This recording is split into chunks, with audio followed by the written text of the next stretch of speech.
The UN says the Pacific Ring of Fire is active. The Pacific has been rife with volcanic and seismic activity this week. After recent eruptions and earthquakes in the Philippines, Indonesia, Japan, and Alaska, the United Nations has warned the Ring of Fire is active. As the naming implies, it is a ring of hundreds of volcanoes spanning 25,000 miles across the Pacific Ocean.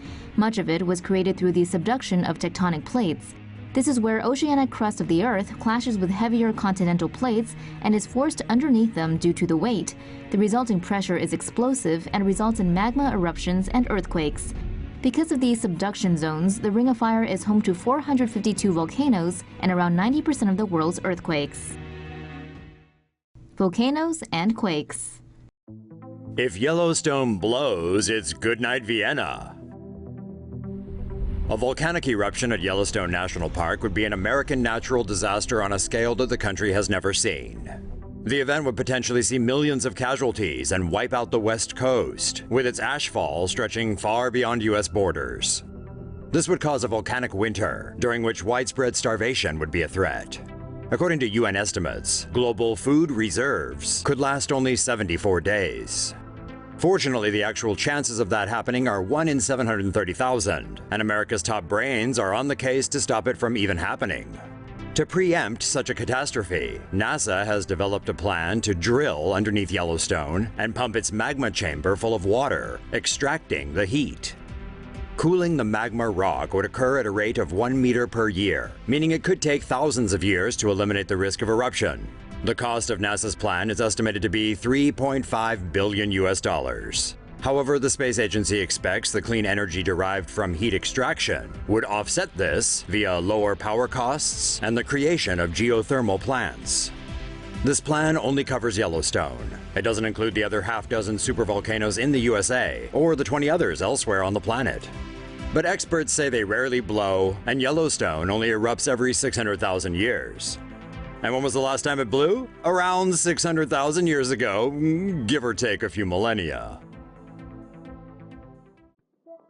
Quake-proofing buildings with style. A giant curtain of special cables is the latest earthquake-proofing innovation to come out of Japan, and it combines both functionality and sleek design. With Japan's location along the Pacific Ring of Fire making it prone to earthquakes, citizens are constantly finding ways to protect the country's infrastructure. One textile company has created threads made from thermoplastic carbon fiber composite, which are braided to form a strong yet flexible rod that is as strong as iron but 90% lighter. The rods have been installed outside the company's building. It is draped all around the structure, essentially tethering the roof to the ground. They are also installed inside the building to strengthen the interior walls. When the ground shifts from side to side during an earthquake, the rods stretch and pull the structure back in the opposite direction to prevent shaking. The project is a collaboration between textile company Komatsu and architectural firm Kengokuma. It will soon be used to reinforce Zenkoji Temple in Nagano, one of Japan's oldest temples. The 4 main types of volcanoes. A volcano is an opening in the Earth's surface where molten rock can escape. The Earth's crust is made up of tectonic plates that shift and move. Volcanoes are often located at the fault lines between these plates. Cinder cone volcanoes occur when lava is ejected from a volcanic vent. Lava is shot into the air and pieces accumulate around the vent. This creates a circular or oval-shaped cone with a bowl-shaped crater at the top. Composite volcanoes contain a conduit system that channels magma to the surface. These volcanoes can have clusters of vents along the sides of the mountain where lava flows out.